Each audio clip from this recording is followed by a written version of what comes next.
सबसे पहले घुमरो साहब आपकी जानिब, चूँकि आप कराची में बैठे हुए हैं, आप भी वकील हैं, आपकी बरादरी से ताल्लुक़ रखने वाला ये सवाल है, और वो यही है कि ये जो वकला गर्दी बढ़ती चली जा रही है, कोई भी मुल्ज़िम या मुद्दई अगर जाता है अदालत के अंदर तो उसके ऊपर इस तरह धावा बोल दिया जाता है, तो लोग तो फिर सहमेंगे, डरेंगे अदालतों से।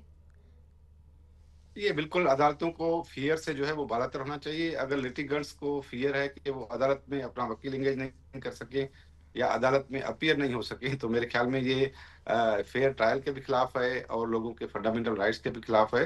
तो जो भी हो मुलज़िम जो भी हो और उसके खिलाफ़ कोई भी इल्ज़ामात हों, तो उसको अपना वकील एंगेज करना और फ़ियरलेस एनवायरनमेंट जो है वो प्रोवाइड करना कोर्ट प्रीमिसेस के अंदर, ताकि उनका मुकदमा जो है वो फेयर ट्रायल हो, उसको यकीनी बनाने की ज़िम्मेवारी बार की भी है और बेंच की भी है और मेरे ख़्याल में हुकूमत की भी है, सबकी है, हम सबकी है, सोसाइटी की भी है। अगर कोर्टों से जो है वो अवाम डरेंगे, वहाँ जाने से इज्तनाब करेंगे और ऐसे वाक़यात होंगे, तो मेरे ख़्याल में ये बड़ा अफ़सोसनाक वाक़या है और कराची में तो इसकी कम इंक्वायरी मामले ऐसे कराएगी होते सूबाई हैं। हुकूमत?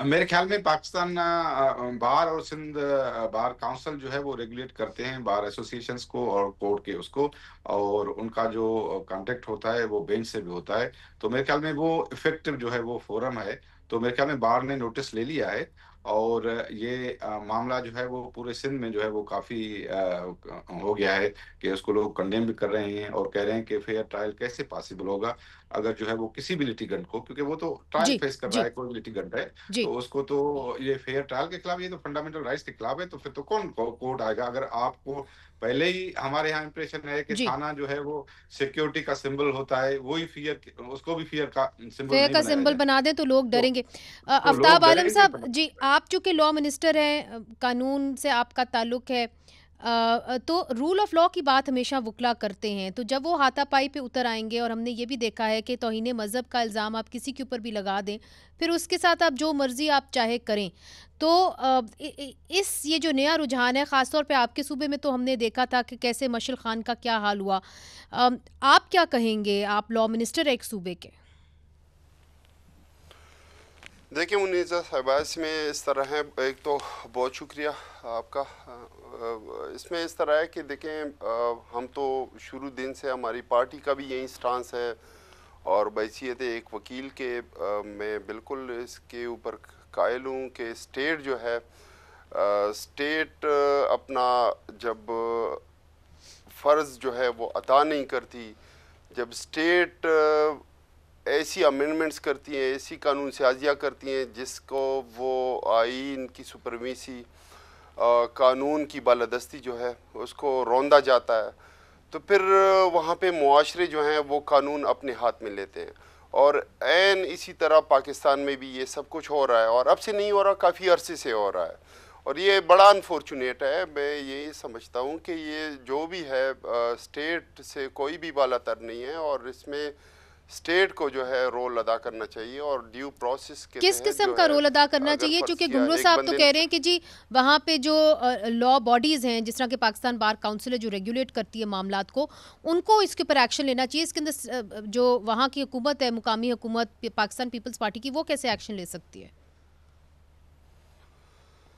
ज़ाहिरी बात है, मैं तो ये समझता हूँ कि देखें, वकला बरादरी है, जो भी है, कोई भी कानून से बालातर नहीं है, लेकिन यही है कि देखिए, जब कानून के रखवाले, मेरा मतलब है हुकूमत, जो कि एडमिनिस्ट्रेशन है, एग्जीक्यूटिव है, अगर वो अपनी लाचारगी का, बेबसी का इजहार इस तरीके से करेगी कि एक बार कौंसल जो है वो इस मामले को डील करेंगे, तो मेरे ख्याल में ये बड़ा अनफॉर्चुनेट है। और ये पार्टिकुलर वाक़या नहीं है, जनरली मैं बात करना चाहूँगा कि जी, देखिए, लोग तभी मायूस हो जाते हैं आपके जी, अदालती निज़ाम से, आपके जी। सिस्टम से, कि आपका सिस्टम डिलीवर नहीं कर पा रहा ठीक है, होता। ये जो और आपने बात कही डिलीवर है ना, क्यों नहीं कर पा रहा जी, ये आपने बड़ी अहम बात की है। मैं चाहूँगी क्विक रिस्पांस ले लूँ आफ्ताब आलम साहब, घुमरो साहब से, फिर खेलदास कोहिस्तानी साहब से भी एक अहम सवाल करना है। घुमरो साहब, ये जो आफ्ताब आलम साहब ने कहा कि आप एक तरह से अपनी लाचारगी का एक्सप्रेस कर देते हैं, तो आपको ये नहीं करना चाहिए, इसलिए चूँकि वहाँ पे पाकिस्तान बार काउंसिल जो है वो तो मातहत है ना किसी भी हुकूमत के। तो क्या पाकिस्तान बार काउंसिल तक ये मामला छोड़ देना चाहिए, वकला गर्दी अगर कहीं भी होती है? नहीं, इसमें 2 इश्यूज़ होते हैं ना, एक तो जो है वो अगर ऑफ़ेंस हुआ है तो उसमें जो है वो गवर्नमेंट का रोल आता है। अगर जनरल बात है कि क्योंकि कोर्ट्स को वुकला की बॉडीज़ को वुकला को जो है वो रेगुलेट करती है पाकिस्तान बार काउंसिल और सिंध बार काउंसिल, वो अभी-अभी उनके इलेक्शंस हुए हैं, अभी उनके वाइस चेयरमैन भी मुंतखब नहीं हुए हैं। तो वो ही उससे गवर्नमेंट से लिएज़ान में होते हैं। जैसे एडवोकेट जनरल जो हैं वो सिंध बार जी, काउंसिल के चेयरमैन होते हैं, attorney general of Pakistan, Pakistan bar council के चेयरमैन होते हैं। तो उसी लिएज़ान से जो है वो चलते हैं कि अगर कोई ऑफ़ेंस हुआ है, तो जी। वो हरकत में आ जाते हैं। एडवोकेट जनरल भी गवर्नमेंट का मगर होता इस है केस के और अंदर अटॉर्नी सर, जनरल ऑफ जो आज केस हुआ है, इस केस के अंदर किसको हरकत में आना चाहिए? क्या आप सिंध हुकूमत को आना चाहिए हरकत में? मेरे ख्याल में पहले तो बार काउंसिल्स को हरकत में आना चाहिए, फिर बार काउंसिल को एसोसिएशंस को कॉन्फिडेंस में लेना चाहिए। ऑफेंस हुआ है तो फिर वो गवर्नमेंट भी जो है वो एक्टिवेट हो जाती है, क्योंकि गवर्नमेंट को उनको मतलब किया जाता है कि ये ऑफेंस हुआ है। एडवोकेट जनरल और अटॉर्नी जनरल दोनों जो है वो सिंध बार काउंसिल और पाकिस्तान बार काउंसिल, प्रोविंशियल बार काउंसिल्स के वो चेयरमैन होते हैं। ठीक है। तो इसी तरीके से जो है वो मसले को टेकअप किया जाता है। मेरे ख्याल में टेकअप किया गया है और रिपोर्ट भी हुई है। और ये वाकयात जो लाहौर में जी, भी काफ़ी वाकयात होते हैं, ये तो सिंध में जी। बड़ा अनोखा बात है, पहली मर्तबा हुआ है। लेकिन जो है वो इस पर जो है वो नोटिस ले लिया गया है और इसका तदारक होगा।